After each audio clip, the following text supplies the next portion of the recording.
projet parce que c'est la chance d'avoir Michel Legrand nous composer une superbe mélodie. Ce que j'aimais le plus dans ce projet, c'est que tout le monde avait leur idée personnelle de ce que la chanson pouvait bien dire.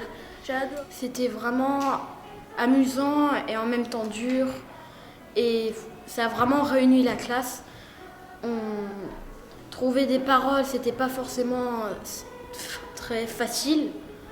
Mais ça a été un grand honneur de travailler avec Michel Legrand. Ça a vraiment changé.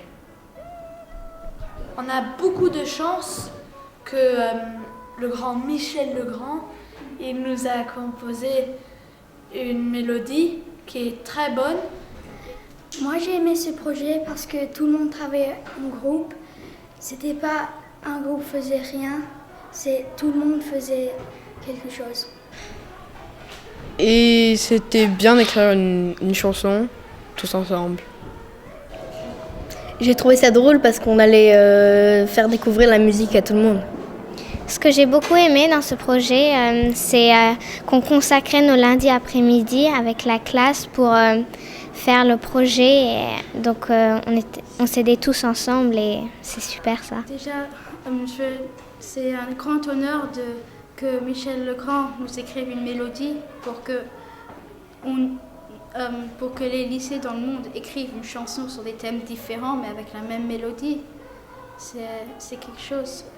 On travaillait tous très dur pour faire fonctionner ce projet magnifique. Mais je suis triste maintenant qu'on a terminé. Il était très beau ce projet et ça m'a presque fait pleurer. Travailler avec Michel Legrand, c'était un grand honneur et j'ai bien aimé faire le film en pas démolé. Moi, ce que j'ai beaucoup aimé dans le projet, c'est qu'on pouvait tous partager ce qu'on voulait dire et faire, et aussi parce qu'on travaillait en s'amusant un peu. Ce que j'ai beaucoup aimé dans ce projet, c'est qu'on avait une mélodie mais 8 chansons, que tout le monde pouvait participer et que tout le monde allait partager cette mélodie qui était très belle et que finalement c'était pas qu'une classe qui allait profiter, mais tous les pays qui voulaient participer.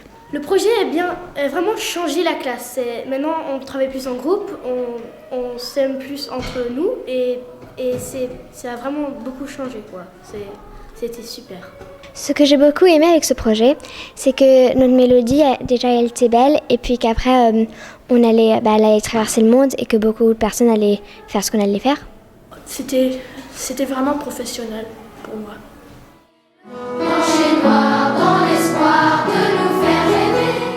Au début de l'année, notre maître nous a présenté le projet Songs Around the World. Son idée était de partager une mélodie avec tous les lycées français autour du monde. Chaque lycée devait écrire une chanson sur sa ville ou qui raconte une histoire qui se passe dans sa ville. Il a demandé à Michel Legrand d'écrire la mélodie.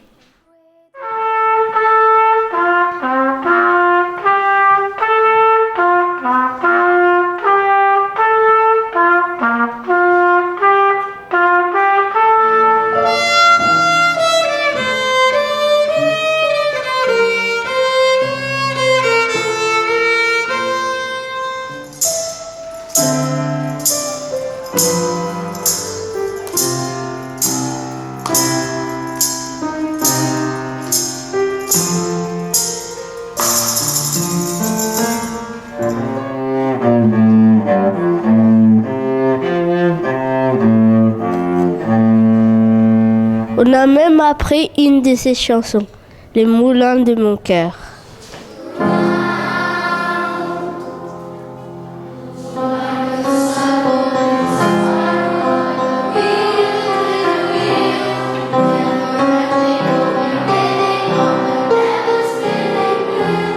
C'est vraiment important de connaître la mélodie avant d'écrire une chanson. Alors on l'a écouté plusieurs fois pour savoir à quoi elle nous faisait penser et ce qu'on ressentait. Et c'est comme ça qu'on a trouvé le thème de notre chanson. Tous ensemble, on a décidé d'écrire une chanson sur un vieux piano qui se faisait réparer par des enfants. Et puis après a été envoyé dans le monde pour faire chanter et danser tous les enfants, tous les adultes, tout le monde. On voulait aussi dire que la musique rend toujours heureux et qu'il y a toujours un espoir. Écrire une chanson, c'est vraiment pas facile. D'abord, il faut savoir ce qu'on veut raconter. Et puis, vraiment, il faut connaître la mélodie par cœur.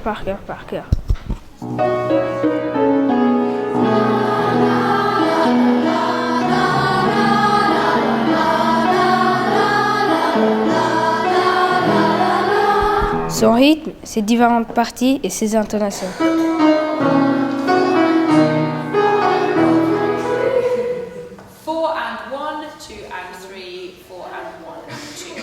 1, 2, Eloise, can you count for Eloise? Can you count for me 1, 2, 3, 4, and keep it going. 1, 2, 3, 4.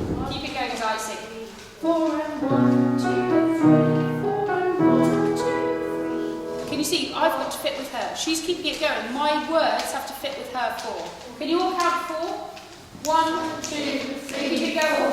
1, 2, 3, 4 and 1, 2 and 3, 4 and 1.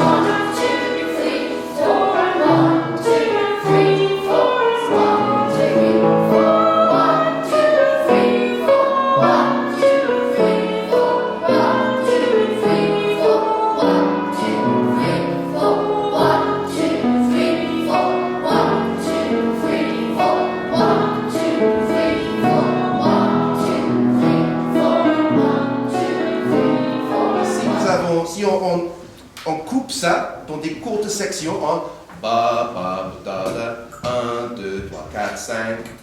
Et 1, c'est stressé pour moi. 1, 2, 3, 4, 5. 1, 2, 3, 4, 5. Et ça répète. 1, 2, 3, 4, 5. 1, 2, 3, 4, 5. 1, 2, 3, 4, 5. 1, 2, 3. Dans la mélodie de Michel Legrand, c'est important de bien connaître le rythme. Écoutez bien. 1, 2, 3, 4, 5. 1, 2, 3, 4, 5. Le rythme, c'est... Il y a comme des notes plus accentuées, comme 1, 2, 3, 4, 5. Comme les mots, en fait. C'est pas Londres, mais Londres. C'est pas Paris, mais Paris.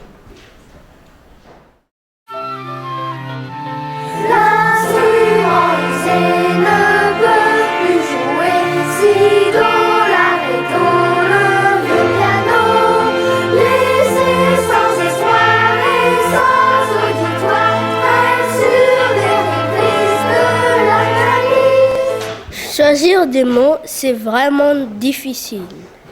Il faut faire attention à la musique des mots, leur tonalité. Which were the important syllables in that? Samuel? I and Yeah, I turn. The I is turning. So you don't do the I is turning, do you? Does it make sense? The I, you don't say the I is turning. Oh, the I, so the I is turning. Does that make more sense? Le nombre de syllabes et les rimes. Et chaque fois, c'est le même son. Oui, mais c'est à vous de choisir ça. Oui? Est-ce que normalement dans les chansons c'est toujours A, B, B, A ou toujours A, A, A? Ou ça peut changer Enfin, c'est une bonne question. Il faut respecter les phrases de la mélodie, le nombre de parties, la place des couplets et du refrain. Et il faut raconter une histoire. Bien sûr, au début, c'était un peu... Le char des très grands, Big Ben son 12 hommes, musique de Legrand est très belle. Le bus klaxonne, le taxi noir passe, l'un de la night lentement.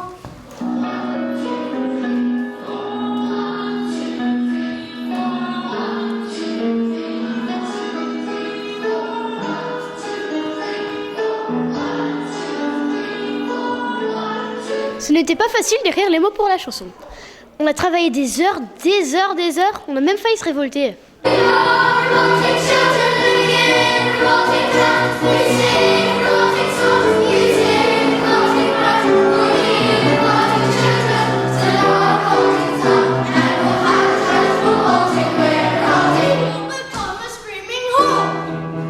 your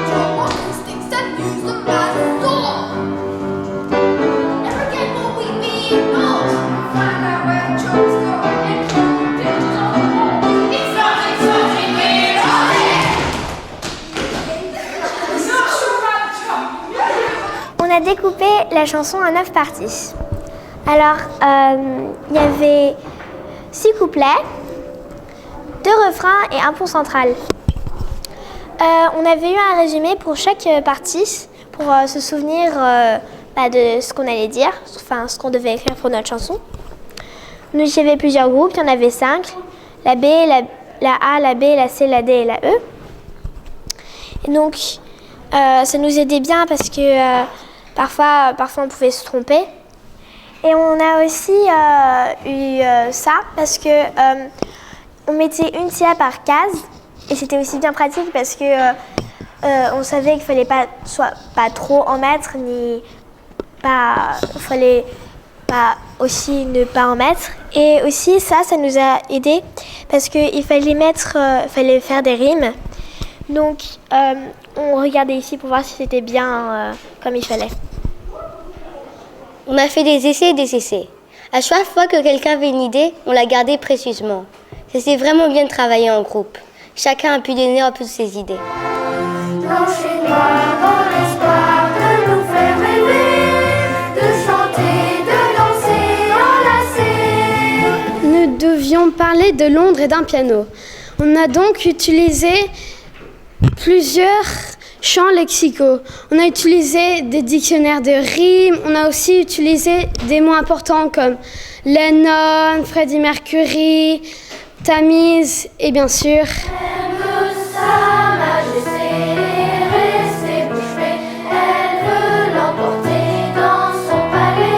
Nous avons également écouté beaucoup de chansons sur Londres pour comprendre l'histoire qu'elle nous racontait.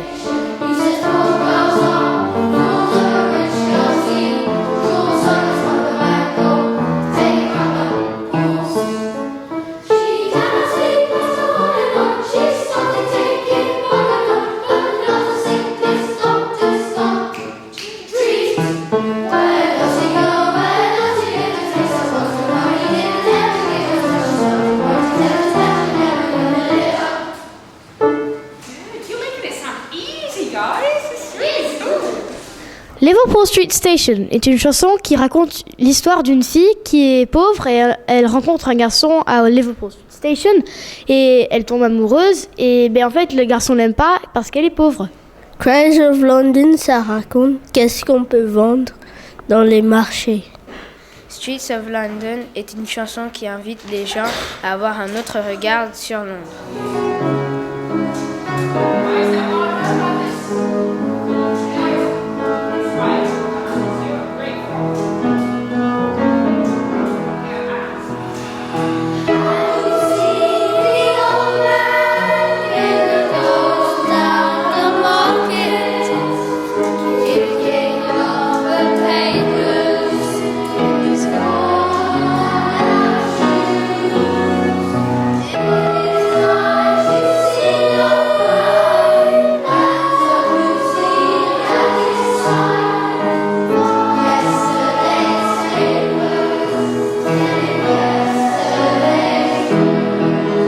Feed the Birds est une chanson qui parle d'une vieille dame qui vend des graines aux passants pour qu'ils nourrissent ses pigeons.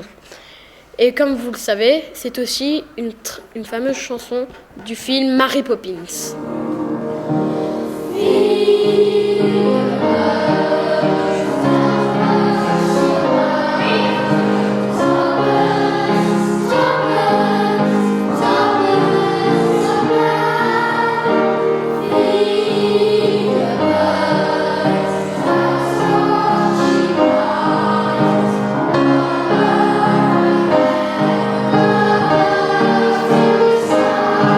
Pour bien comprendre Londres, pour nous aider dans notre chanson, nous avons été à la National Gallery et Madame Robin nous a expliqué les sentiments des artistes quand ils ont peint leurs tableaux. J'étais ravie de recevoir la classe de CM2A à la National Gallery il y a quelques mois.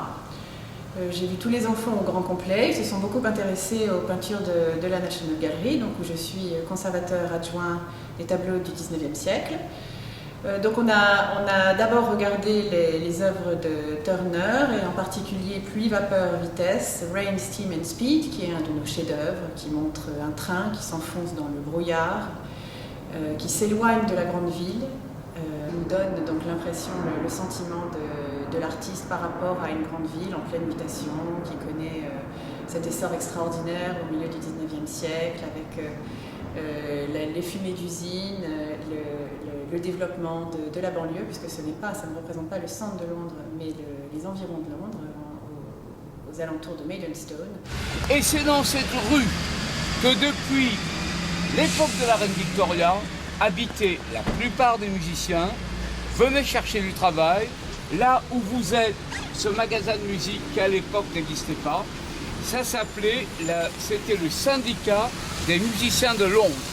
C'est là qu'on venait pour se faire engager, pour trouver, demander s'il y avait pas un travail dans un orchestre, dans un cabaret, etc. etc. Oui. Eric Simon nous a fait visiter le quartier de Soho et c'était un quartier très important dans la musique à Londres. Au lieu de crier Taillot comme en phrase, il criait Soho, Soho. Voilà. Et c'est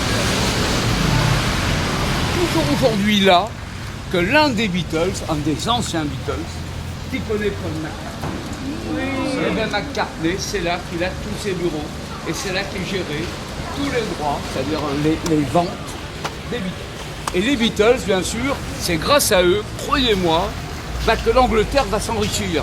Parce que tous les impôts qu'ils ont payés en Angleterre, avec tous les millions de disques qui ont été vendus, eh ben c'était quand même quelque chose. Alors, pensez qu'ils n'étaient pas de Londres, les Beatles. Ils venaient de Liverpool. Ringo Starr, fabuleux batteur. Paul McCartney, George Harrison et John Lennon. Pour moi, le plus grand de tous, c'est Paul McCartney. Ça vous montre à quel point Soho a toujours été un quartier pour la musique. Au mois de mars, on a fini la chanson, mais il y avait encore des petites choses à régler.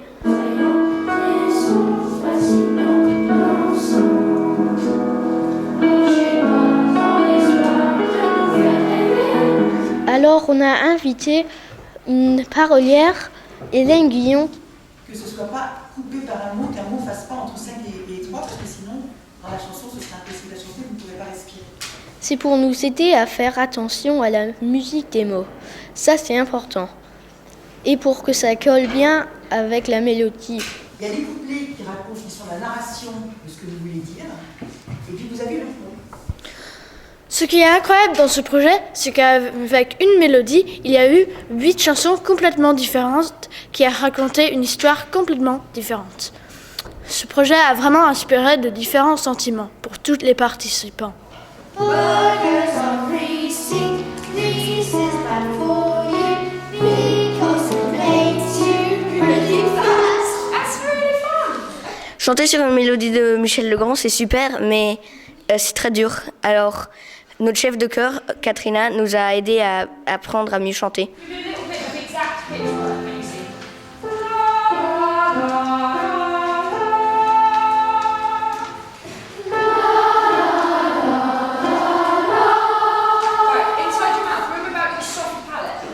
Chanter à 60, c'est vraiment pas comme chanter tout seul. 1, 2, 3. No, that's not together. 1, 2. Not together. Commencez tous en même temps. Half of you did agree. This is a new discipline. This is mega hard while you're still at primary school to get absolutely clear, every single person breathing at the same time. But it is what makes for a good performance. It's hard, I know it's really hard.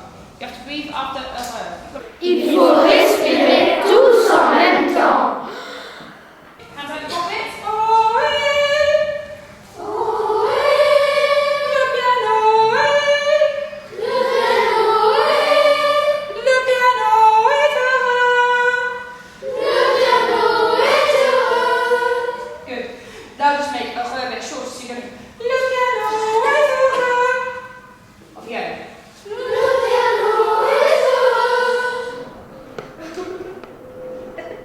Il faut toujours être concentré quand on chante.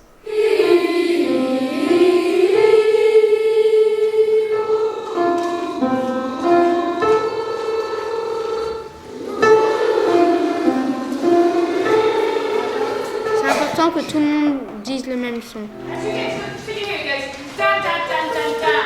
When you get the last one, dan dan dan dan dan. That's where you breathe. Can we just practice that breath? Répéter, c'est pas répéter ou répéter. Je découvre tout ça, donc c'est très intéressant pour moi et c'est très joli. Bravo déjà. Donc moi je suis coach de français. Qu'est-ce que c'est un coach de français? C'est quelqu'un qui aide la plupart du temps des gens qui sont étrangers, qui ne connaissent pas le français, à pouvoir chanter dans une langue qui n'est pas leur langue maternelle. Donc vous, peut-être pas pour tout le monde, le français n'est pas la langue maternelle, mais en tout cas vous comprenez ce que vous dites, le français est bon, mais c'est quand même, il y a une différence entre parler le français et chanter en français. Léla, une coach de français, nous a aidé à mieux prononcer les mots et à accentuer les mots et pour que ça soit plus joli à entendre et à faire des phrases entières. Et ça nous a beaucoup aidé. Quand les gens pensent que comme on parle les français, ils parlent tous un petit peu comme ça. Quand ils veulent nous imiter, oh oui, bon, c'est... Donc c'est un petit peu tout comme ça. Et quand on chante, on va essayer d'ouvrir le plus possible. L'instrument usé, tous les E, on va essayer de les ouvrir un tout petit peu plus. Surtout c'est compliqué ce mot. Ringue-ballant. On essaie encore une fois. Le 3, 3.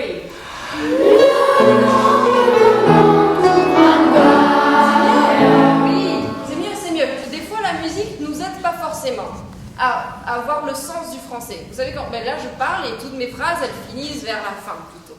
Donc, de temps en temps, j'ai un mot important, donc je vais dire, ça c'est important.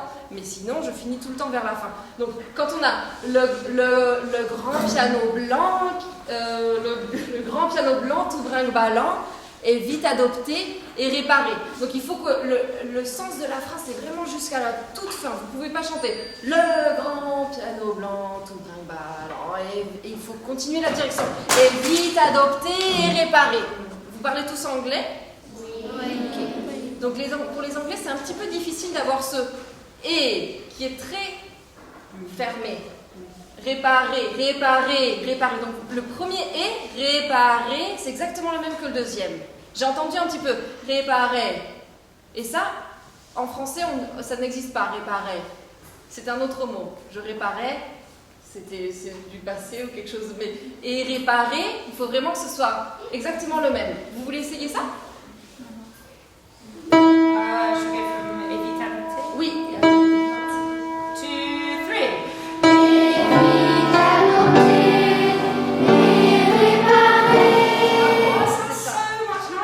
Ah oui, ça aussi. Even for someone who speaks absolutely no French, you couldn't care less whether you pronounce it right. Your voice is like that, 50% better.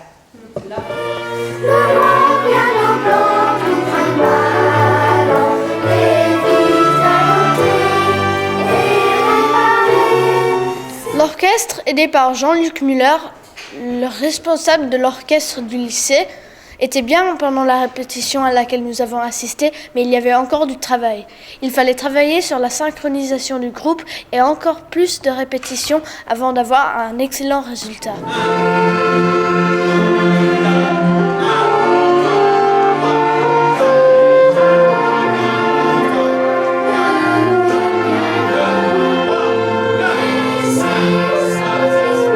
L'orchestre était incroyable.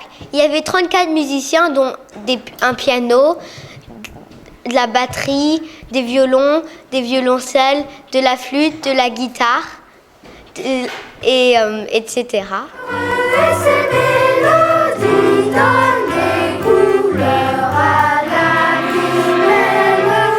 L'enregistrement s'est passé dans la salle de chant du lycée. On a dû aller jusqu'à South Kensington.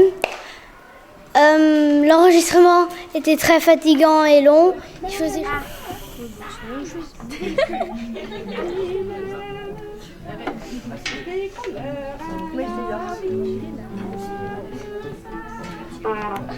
Il faisait chaud dans la salle, mais c'était extraordinaire.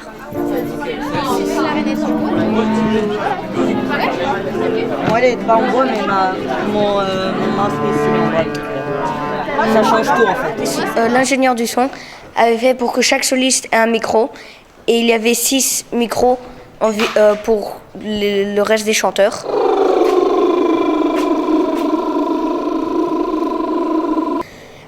nous avons pris plusieurs heures pour enregistrer la chanson. Comme ça, nous pouvons garder la meilleure prise de chanson. Quand nous avions fini, il y avait comme un soulagement, un sentiment d'accomplissement et nous étions contents de notre chanson.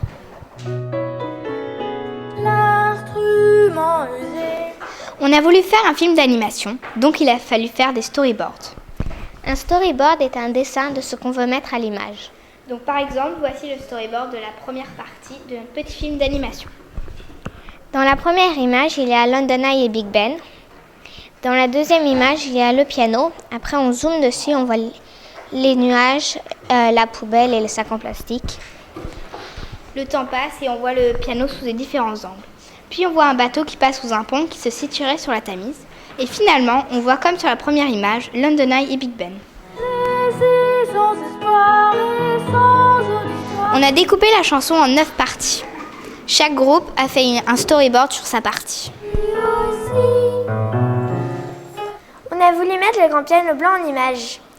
On a voulu le faire en pâte à modeler grâce à Héloïse, qui avait fait des petits personnages en papier. L'instrument usé ne peut plus jouer si do, la, ré, do, le vieux piano. On a dû acheter donc beaucoup de choses car tout le monde voulait faire des personnages.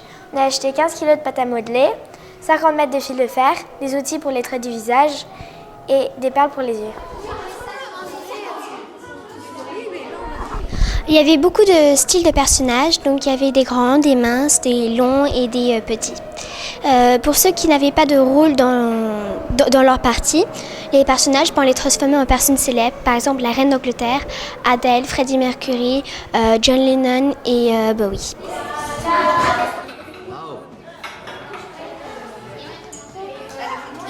Alors ça c'est Sa Majesté, c'est ça?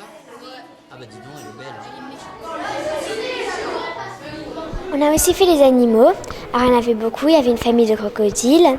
On avait des petits lions. On avait des singes. Ça, c'est tous les animaux, quoi. Et après, pour le décor, on prenait des grandes plaques blanches. Et puis après, soit on faisait de la peinture, soit on faisait du crayon. Mais si on voulait le faire beau, on prenait l'ordinateur et puis on décalquait un petit peu. Qu'elle ressemble à la nôtre? Si, un peu, hein. La bonne couleur pour les pastels.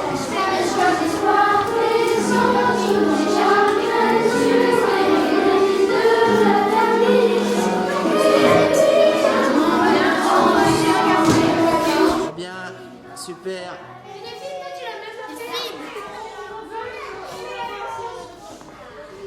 Oui, bravo, excellent. Je filme. Ouais, je veux les guillemets. En fait, c'est l'école Wix, mais. Ouais, non, c'est pas l'école. Ça filme, attention. Bravo. Emma, tu veux que je t'aide avec le blanc? Qui ça? Avant de filmer, on devait leur faire une petite toilette parce que sinon ils allaient être tout sales avec la poussière qu'il y avait dans la salle où on les restaurait et ils allaient être endommagés. Aussi, on s'entraidait, même si tout le monde avait sa partie, tout le monde s'entraidait parce qu'on ne pouvait pas tous faire, les animaux par exemple, on ne pouvait pas tous faire le même.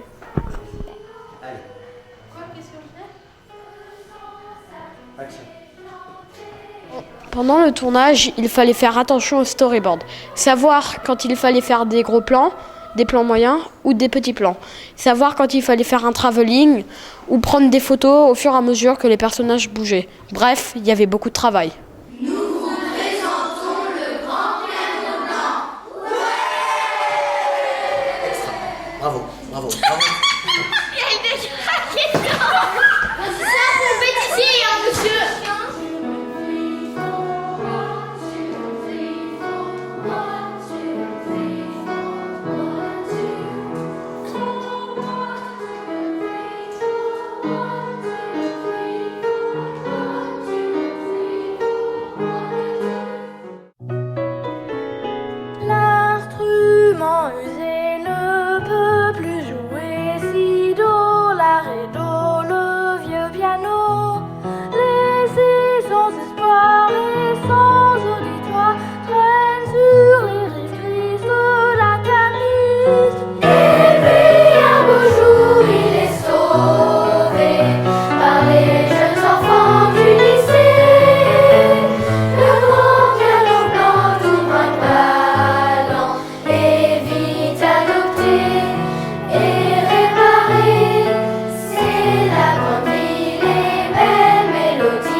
chanter des sons entraînants, dansant.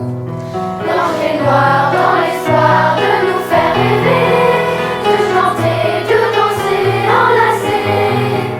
Le piano est heureux et ses mélodies donnent des couleurs à la vie. Même sa majesté est restée bouche bée, elle veut l'emporter dans son palais. Le concert finit dans son grand taxi, elle met le piano, quel beau joyau. Et puis un beau soir il est sauvé par les jeunes enfants du lycée. Le grand piano blanc qu'ils aiment tant est vite dérobé et emmené. Dans le lycée il s'est arrêté pour nous faire chanter et voyager. Mais le piano blanc lui donne des enfants